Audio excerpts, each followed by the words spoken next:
Here's how a shakedown script gets written.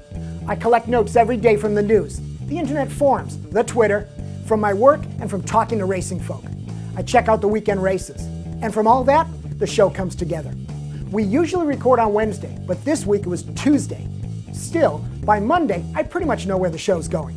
So this week, when German Touring Car announced on Tuesday morning that it struck a deal with NASCAR and Grand-Am to race in America in 2013, well, my plans collapsed like a Ditech subprime mortgage held by a Lehman Brothers banker sitting in the pocket of the American football Dallas Cowboys backfield. This DTM news with NASCAR is big, not just on its own, but in my opinion, because what it represents is going on with racing, all racing. Think of this news as a flash of breast, a tease of what auto racing will look like around the world by 2012 and 13. And those clammy hands stuffing bucks into a G-string are those of the auto manufacturers, starting with BMW. At the end of this shakedown, I may not have all or any answers, but I will have a ton of questions for you to feed upon. Let's get F1 out of the way real quick. All you red state Republicans, please enjoy when I tell you Red Bull are the Democrats of F1. Give them a lead, they f***ed up. And the Ferrari pit guy with Alonso's front tire, he screwed up change the same way Obama did. Okay, conservatives, are we getting back to even? Korea exposed every driver and team for what they are, good and bad. Alonso's the good, playing this game at a strategy level above the others. And that, not Ferrari's new even bigger diffuser, will make the difference. The two biggest crashes the last weekend were Webber at Korea and Kimi Räikkönen in the pre-rally shakedown stage at the WRC. Why mention this? I still think Kimi's the 2011 teammate to Vettel, regardless or because of what Webber does next. Okay, German touring cars to America. Tuesday's news was minimal, simply announcement of a 12-race series of sprint races at Grand-Am and NASCAR events in 2013, and a few quotes, like that of Grand-Am President Tom Bledsoe, who said, quote, "We are proud to forge these new relationships with the many manufacturers choosing to embrace the DTM vision." Many? I count 2. 3 with BMW, 4 maybe with the distant rumor of Opel. But maybe he knows something we don't. To start, the DTM you see now is not the DTM of 2013. New rules for 2012, not announced in detail either, suggest a spec carbon tub with increased spec components to control costs. And the new DTM specs are being embraced by Japan's Super GT, with the goal of identical rules by 2015. Oh yeah, and Aussie V8 supercars are talking the same way with the same rules. And that is key point number 1.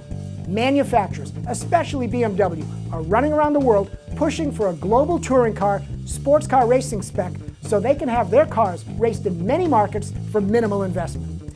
BMW is driving these DTM moves and the GT3 talks, also with Grand-Am. All to sell as many cars as they can profitably.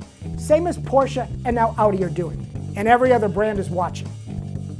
Key point number 2, racing series are chasing manufacturers. They need their money.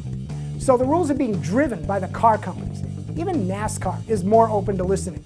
Their race cars will become more like real cars, with bodies closer to real Mustangs, Camaros, Challengers, and what? Prius and Passats from Toyota and VW? And with DTM, a Grand-Am.com forum post inferred that the manufacturers agreed to spend the money on the US marketing and TV. And make no mistake, we're in a phase where the manufacturers are running the racing show, and NASCAR has figured it out. Which gets us to key point number 3. What the f***? Who's watching the big picture versus each manufacturer's individual agenda? Does US racing really need another pro racing series? I mean, I love DTM, but we already got ALMS, Grand-Am, World Challenge, Conti Challenge, the IRL, NASCAR Sprint, Nationwide, and Trucks, Rally Car, Formula Drift, and whatever else is out there in the pro spectrum. When did clutter become a good marketing plan for racing? And where's all the money going to come from to fund all these cars and series? How is this DTM move better for US racing? Or is it simply the beginning of another industry, the racing industry's shakeout and consolidation play? Look, I would have thought DTM would have done a guest appearance race in the US, like MotoGP coming to Laguna or Indy, like Corvette going to Le Mans, and make that a big event, not start a whole new series. And finally, I struggle with the fact that I see this DTM move reminding us that when the outside world thinks of US racing, they only see NASCAR for its size, resources, and connection to sponsors. And see little else, which is why Audi is not coming to ALMS, and no new companies have signed up for the IRL engine deal. And for that reason alone, I really want NASCAR to get its act together, because I'm tired of it besmirching America's global reputation. That's what American politics and big business are for. So what do you think of all this? Will it all work out? Is it good? Am I overthinking it? Racing as we know it will be completely different in 2013, and I want it to be better. You know what? Never mind. I just remembered, it really doesn't matter, because the end of the world is December 2012. Did you see old man Helmut Marko, the Red Bull motorsport consultant, and his consoling hug of Vettel? To me, his sub-affection is wrong. Not fair to Weber, and only a Roman Catholic priest caller away from getting downright weird.